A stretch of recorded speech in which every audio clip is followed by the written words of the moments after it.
quick Devar Torah. Now for a quick Devar Torah. In this week's Parsha, we have the whole story of Yosef being sold into slavery, becoming the main slave in the house of Potiphar, and then his refusal to have relations with his master's wife, for which she gets back at him by throwing him in prison, claiming that he did do what she accused, what he wanted to do with him, claiming he was going to do to her. Very interesting. People who we notice something very interesting in the, shall we say, the world today. Hamas came over, tried to commit suicide against the Jews, tried to commit genocide against the Jews, right? They raped, they pillaged, etc. And now they're accusing Israel of doing that to them, even though Israel had no intention of doing that. And in Israel, you wouldn't see this being done. It reminds me that, but this is the way their minds work. Reminds me that during World War II, I knew somebody who was in G2, Army Intelligence, who he was born in Vienna. He was a Jewish guy, and he was teamed up with a blonde-haired, blue-eyed kid from Nebraska who came from German background, but did not look Jewish, was not Jewish.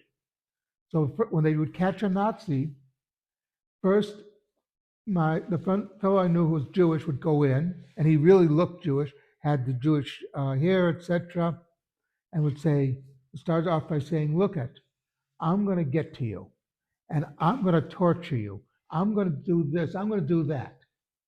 And the German is getting very scared. With the last possible moment, the blonde-haired, blue-eyed American who would walk in, grab him, saying, "You have to get out of here."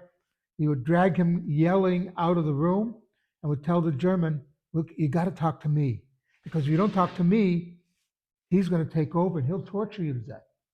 Meanwhile, they heard a blood-curdling scream down the hall from the prison, from the cell. The German, of course, would spill his guts because he was afraid of being tortured. What the German didn't realize is the Americans would not have done that. But they assumed because they would torture, that just for fun, the Americans would do the same thing. They were playing on his fear. The worst torture chamber, as we know, is in the mind. But here Hamas has declared, if you read their literature, they are very clear and open about what they want to do. And they also say they will play on the West's naivete in this. So here we see that this is shown in the story of Yosef. The wife of Potiphar wanted to have relations with Yosef. When he refused her, she accused him of it. So in other words, this is what I want to do, but you didn't want to do it, therefore you're guilty, and he's sent to prison. But this is a strong lesson to us. We should be aware that our enemies want to destroy us and will use any method in their power to do so. And they will lie, they will accuse us of what they want to do. Something to think about.